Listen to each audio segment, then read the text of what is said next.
Assalamualaikum warahmatullahi wabarakatuh. Salam sejahtera untuk kita semua. Channel Penjasa Orkes Indonesia kali ini akan membahas materi PJOK kelas 9 tentang pertolongan pertama pada kecelakaan part kedua. Setelah video sebelumnya kita belajar tentang pengertian P3K, tujuan P3K, prinsip-prinsip P3K, alat dan obat P3K. Kali ini kita akan membahas mengenai penanganan gangguan kesehatan yang sering terjadi. Adapun gangguan kesehatan yang akan dibahas di video ini adalah pertama pendarahan, luka, pingsan, dan tersengat listrik. Pendarahan adalah kondisi ketika darah keluar dari pembuluh darah dan menyebabkan penderita kehilangan darah dalam tubuhnya. Bisa terjadi di dalam atau di luar badan. Sedangkan pendarahan luar, supaya tidak terlalu banyak kehilangan darah dan infeksi, harus diambil tindakan yang cepat. Yang pertama, menekan dengan pembalut tekan. Di atas luka diletakkan kain kasa, kemudian dibalut dengan kain pembalut. Kain kasa akan menutupi dan menekan darah yang keluar. Pendarahan vena dan pendarahan yang tidak berat dapat dihentikan dengan cara tersebut. Kalau tidak ada kain kasa, dapat juga digunakan sapu tangan yang bersih. Jika terjadi pendarahan di tangan atau di kaki, tangan atau kaki harus diangkat ke atas. Yang kedua, menekan dari atas tempat tekanan. Kalau terjadi pendarahan arteri dan pendarahan lain yang tidak dapat dihentikan selama 5 menit dengan pembalut tekan, maka tekanan harus dilakukan pada tempat-tempat tertentu, yaitu tempat di mana arteri menyilang pada tulang. Tempat yang harus ditekan yaitu tempat antara luka dan jantung, tempat yang paling dekat dengan luka arteri menyilang tulang. Setelah pendarahan berhenti, lakukan penekanan dengan pembalut tekan. Kemudian yang terakhir, apabila cara yang kedua belum berhasil juga, maka kita gunakan cara yang ketiga, yaitu menahan pendarahan dengan torniket.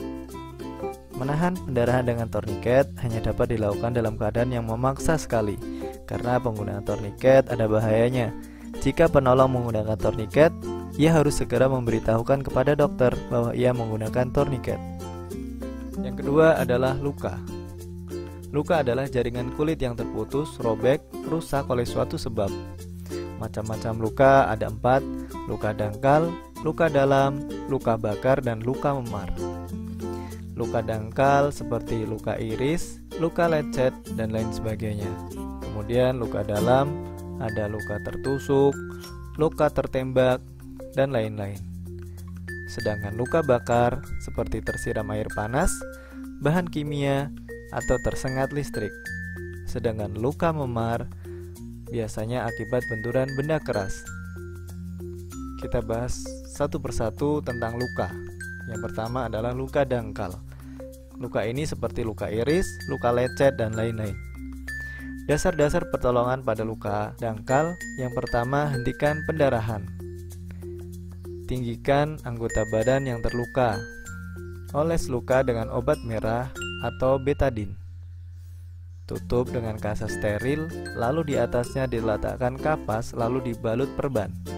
Atau bisa juga setelah luka ditaburi obat, dapat juga langsung dibalut dengan pembalut cepat. Bila luka lebar dan dalam, segera bawa ke rumah sakit. Gunakan obat tradisional yang ada di sekeliling kita. Jenis luka yang kedua adalah luka dalam, seperti luka tusuk, luka tembak, dan lain-lain. Dasar-dasar pertolongan pada luka dalam. Yang pertama, bagian anggota badan yang berdarah ditinggikan. Kedua, tekan pembuluh darah nadi dengan pembalut penekan, seperti kasa steril atau kain bersih di dekat tempat pendarahan. Yang ketiga, bawa ke puskesmas atau rumah sakit.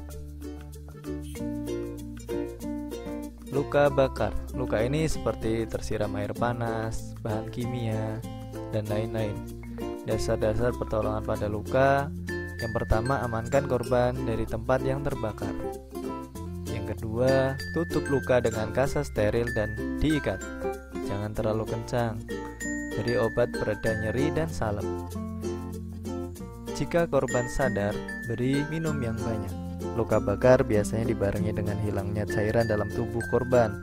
Makanya dalam P3K perlu tindakan memberi air minum agar tidak dehidrasi. Jika kedinginan, beri selimut.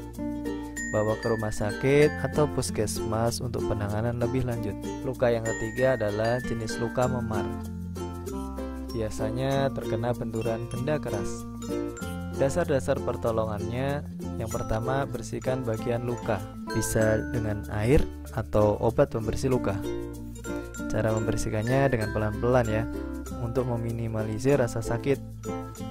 Kedua, kompres luka dengan air dingin. Pada dasarnya luka memar akan dibarengi dengan pendarahan dalam. Kompres ini bertujuan agar mempersempit pembuluh darah yang mengalirkan darah ke bagian luka, sehingga jika darah yang mengalir sedikit diharapkan akan meminimalisir pembengkakan pada luka. Yang ketiga, biarkan luka sembuh dengan sendirinya. Jika sakit dan memar tidak hilang, bawa ke puskesmas atau rumah sakit. Gangguan kesehatan yang ketiga yaitu pingsan atau kehilangan kesadaran sementara secara tiba-tiba. Sebab-sebabnya gangguan saraf vagus, tekanan darah berubah tiba-tiba, anemia, dehidrasi, ataupun shock. Dasar-dasar penanganan pingsan yang pertama, dibawa ke tempat yang teduh dan aman, jangan dikerumuni. Tidurkan kepala lebih rendah dari badan, lalu kepala dimiringkan. Baju atau celana dilonggarkan. Bila penderita muntah, letakkan kepalanya dalam keadaan miring agar muntahnya tidak masuk ke paru-paru. Hidung diberi bau-bauan yang merangsang. Setelah sadar diberi minuman yang hangat, bisa juga manis. Namun hati-hati juga apabila mendapati korban yang justru tidak boleh minum minuman manis. Bila belum sadar juga, segera dibawa ke puskesmas atau rumah sakit. Pingsan dapat dicegah. Yang pertama, sebelum upacara bendera atau kegiatan fisik, sarapan dulu. Jika teman mau pingsan, segera dudukkan dan minta ia meletakkan kepala di antara lutut dan tarik nafas panjang. Gangguan kesehatan yang terakhir adalah tersengat listrik. Cara penanganannya yang pertama, segera matikan aliran listrik terdekat atau dari gardu utama. Jangan memegang atau menarik korban yang masih tersengat tanpa menggunakan pelindung listrik. Yang ketiga, pisahkan penderita dengan menggunakan kayu, sapu, atau barang-barang yang tidak mengalirkan listrik. Gunakan alas kaki ketika menolong. Hindari air atau benda basah atau bersentuhan dengan dinding atau lantai. Panggil segera pertolongan dan bawa korban ke puskesmas atau rumah sakit terdekat. Berikut adalah contoh soal materi P3K. Untuk pembahasannya, kita tunggu di next video ya. Terima kasih. Sekian dulu videonya. Apabila video ini bermanfaat, silahkan share ke teman-teman kalian. Assalamualaikum warahmatullahi wabarakatuh. Sampai ketemu di video berikutnya.